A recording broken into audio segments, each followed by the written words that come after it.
Well, before today, Baltimore County Executive Kathy Klausmeier hadn't spoken with Fox 45 about why she decided to make Inspector General Kelly Madigan reapply for her job. Well, that changed today when Fox 45's Mackenzie Frost tracked her down at an event in Towson. It's a story you're seeing first on Fox, and Mackenzie joins us live in the newsroom with what the county executive is saying. Mackenzie.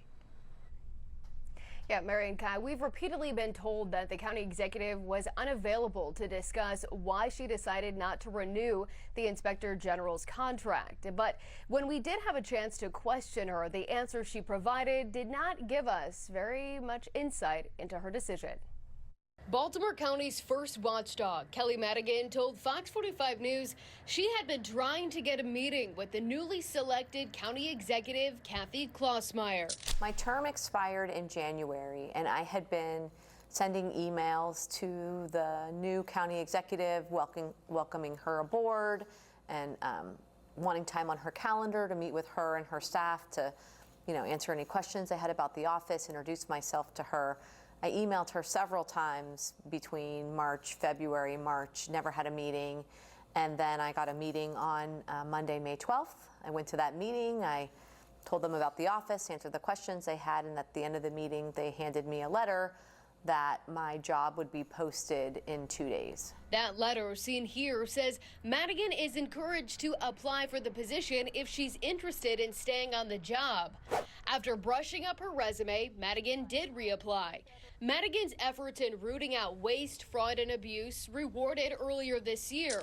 The Maryland chapter of Associations of Certified Fraud Examiners naming Madigan the Fraud Fighter of the Year for her courage, leadership, and focus on speaking truth to power. But County Executive Klausmeier argued she didn't know Madigan wanted to keep her job. Good morning. I'd like to welcome Madam County Executive Kathy Klausmeier. Before a news conference announcing a new police info center on Wednesday, we were given a few minutes with the county executive to get to the bottom of what happened with Madigan. I tried to ask about why Klausmeier publicly said she didn't know Madigan wanted to keep her job. You said that you didn't know she wanted to keep her job, but she was sending emails trying to keep her job. I'd rather not talk about that. Instead, we were told she wasn't prepared for that question.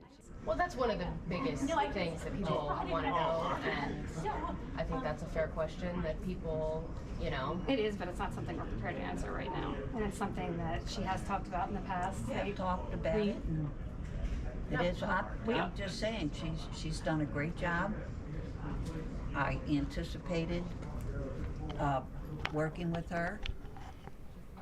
I also am waiting for the process to work its way through. Klausmeier says she's confident in the panel she's created to review the 23 applicants for the Inspector General position. I know that the majority of the Baltimore County Council have indicated that they plan to only approve Kelly Madigan, so why move forward with the panel if they... Well, let me just say, we let them choose a person for the panel, and not one of them have said to me, why did you do it? So what can I say?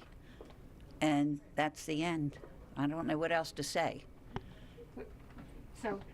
I don't know what else to say. She's done a great job. I'm working through the process, and that's it. Why, if you believe that she's doing a great job, why not just continue to reappoint her? Because the process said to me, 5 years. After that, you have to talk about it some more. So she told you that the code was not the right interpretation. We're finished. Thank you. Okay. During a previous interview with Fox 45 News, Madigan explained the different interpretations of the county code outlining the Inspector General. And the code very simply says that an Inspector General may not serve more than 2 full terms and shall be subject to appointment for a second term in accordance with A1. And A1 simply states appointed by the county executive and nominated by, confirmed by county council. The code provision that they're citing is A2, which is an open search, which is for a new candidate. So certainly they could choose not to reappoint me for a second term and fall under A2.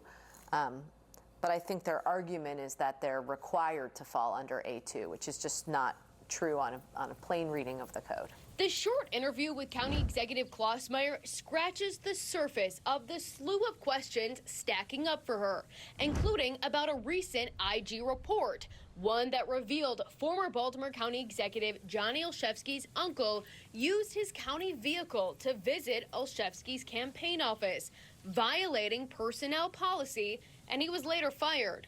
Olszewski stepped down in January when he became a congressman, and Klausmeier was selected to fill the term. Klausmeier's office was notified of the report on May 9th, and Madigan was told her contract would not be renewed on May 12th. A county spokesperson said they actually learned about the probe in February, and the investigation had no impact on the Inspector General's search process in any way. The debate over Madigan's job has sparked conversations over the future of how Baltimore County provides oversight for the Inspector General. Councilmember Izzy Patoka has floated the idea of creating an oversight board, similar to what's in place in Baltimore City, all to ensure there's more independence for the office tasked with keeping tabs on elected leaders and tax dollars. Now, the timeline is not really clear for when this search panel will provide a decision on a candidate. But again, the majority of the county council has made it clear whatever the candidate this search panel provides, they say they're only interested in approving Kelly Madigan for the job. Live in the newsroom, Mackenzie Frost, Fox 45 News. I'm Mary Bubala. Thank you for watching. Here's another video for you to watch. Also take some time to subscribe to our YouTube channel.